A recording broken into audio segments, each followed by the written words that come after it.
Hello everyone, welcome back to my channel mister পাবে। তোমরা সকলে কেমন আছো? আশা করি তোমরা খুব ভালো আছো। আর ভিডিওর প্রথমেই এত মেকআপ দেখে, ফুল দেখে, পাটাশি দেখে, এই সবগুলো দেখে তোমরা কি ভাবছো? আমার কি পুনরায় আবার বিয়ে হচ্ছে বা অ্যানিভার্সারি? কিছু তো একটা ভাবছো, হয়তো বা ভাবছো আমি কাউকে হয়তো সাজাতে গেছি। তিনটের কোনোটাই না। আজকের আমাদের পার্লারে মডেলের ফেসে আজকে কিন্তু একটা এইচডি ব্রাইডাল লুক দেওয়া হবে। আর সেই মডেল কিন্তু বাইরে থেকে না, বাইরে থেকে আসেনি কিন্তু আমাদেরই এই পার্লারের এই ব্যাচেই কিন্তু সেও একজন স্টুডেন্ট। তো আজকে যেহেতু ব্রাইডাল লুক দেওয়া হবে, তাই ভাবলাম এই ভিডিওটা তোমাদের সাথে শেয়ার করি। যেমন ভাবনা তেমনই কাজ, ভিডিও নিয়ে ফোন নিয়ে বসে পড়লাম ভিডিও করার জন্যে। আর এইদিকে দেখো, তোমাদের সাথে গল্প করতে করতে মডেলের কিন্তু আই মেকআপটা হয়ে গেছে। আর হ্যাঁ, এই মেকআপটা যদি তোমাদের ভালো লেগে থাকে অবশ্যই কিন্তু কমেন্ট বক্সে তোমাদের মতামত লিখতে ভুলো না। আর এখানে দেখো মডেলের মুখের কাছে কত ফোন, কারণ যে মডেল তা প্রথমেই বলেছিলাম সে কিন্তু এই ব্যাচেরই স্টুডেন্ট। যেহেতু ও দেখতে পাচ্ছে না তার কারণে কিন্তু সবাই কিন্তু ক্যামেরা করছে। আর আমিও কাজের ফাঁকে ফাঁকে এসে একটু একটু ভিডিও করছি, যেইগুলো তোমাদের সাথে শেয়ার করছি। শুধুমাত্র তোমাদের সাথে ব্লগ ভিডিওটা শেয়ার করব বলে কিন্তু আমি আজকে খেতেও যাইনি। আর এখানে কিন্তু তোমাদেরকে দেখাই পুরো কিন্তু আই মেকআপটা কমপ্লিট হয়ে গেছে। কেমন লাগছে বলো?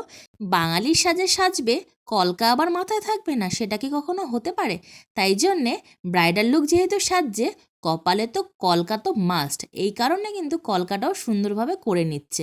আর দেখো এখানে সিম্পলভাবে একটা কলকা করে নিয়েছে। সাজ দেখতে দেখতে আর কাজ করতে করতে কখন যে ঘড়িতে 3:30 বাজতে চায় হুঁশই নেই। বাড়ি থেকে তো বাবা আর আমার বর ফোন করতেই থাকছে কখন আমি খেতে যাব। তার জন্যে আমি বাড়িতে গিয়ে অল্প কটা ভাত খেয়ে চলে আসলাম। আর এসে দেখলাম মডেলের শাড়িটা পরা হয়ে গেছে কিন্তু চুল বাঁধাটা হয়নি। আর এখানে দেখো একটু তো ক্লাসের মধ্যে একটু খুনসুটি তো হবেই। ম্যামের মেয়ে মডেলের পাটাশি নিয়ে আয়নার ধারে বলছে কেমন লাগছে আমাকে বলো। আর এখানে দেখো মডেলের সাজ কমপ্লিট হয়ে গেছে। পুরো লুকটাই তোমাদের সাথে শেয়ার করছি। যাই বলো না তাই বলো, মেয়েদের এই বধূ বেশে কিন্তু হেব্বি লাগে। আমার তো ভীষণ ভালো লাগে। আর যে মডেল হয়েছে সে কিন্তু ভীষণ হ্যাপি হয়েছে তার এই লুকটা পেয়ে। আর সত্যি খুব মিষ্টি লাগছে। সাজগোজ তো কমপ্লিট, এবারে কিসের পালা বলো তো? পোর্স দেওয়ার পালা। মডেল ভেবে পাচ্ছে না রিলসে কেমন পোজ দেবে আর ফটোতে কেমন পোজ দেবে। ওকে নিয়ে যে যেরকম পারছে সে সেরকম কিন্তু ফটোও করছে, রিলসও বানাচ্ছে। মডেলও কিন্তু ছাড় যাচ্ছে না, মডেলও মডেলের নিজের ফোনে কিন্তু রিলস বানাচ্ছে। আমিও কেন বাবা এরকম পড়ে থাকবো? আমিও ভাবলাম চলো মডেল আমার সাথে একটা রিলস বানিয়ে নাও। আমার চ্যানেলে কিন্তু একটা রিলস আছে কিন্তু ওই মডেলের সাথে, আর সেটাতে কিন্তু তোমরা অনেক ভালোবাসা দিয়েছো।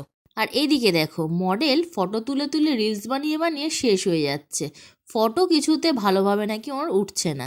আর আমিও এইদিকে আমার ভিডিওটা লম্বা করার জন্যে আমিও একটু ওর সাথে ভিডিও করে নিচ্ছি। আর তোমাদের সাথে শেয়ার যেহেতু করতে হবে। আর মডেলের এখানে আপ ভঙ্গিমা দেখো। এত মডেলের সাথে ভিডিও করলে আমার কাজগুলো কিন্তু ইনকমপ্লিট থেকে যাবে। তো আমি কিন্তু কাজ করতে আরম্ভ করেছি, তারপরে দেখো সন্ধ্যা হতে যায়, মডেল দেখি মেকআপ তুলছে না। আমি ভাবলাম কেন মেকআপ তুলছে না, তারপরে বলল একটা রাস তার যে বয়ফ্রেন্ড সে আসবে, তার সাথে নাকি কটা ফটো তুলবে। আর আমিও দেখো লুকিয়ে লুকিয়ে ওদের কিন্তু ভিডিও ক্যাপচার করে নিয়েছি।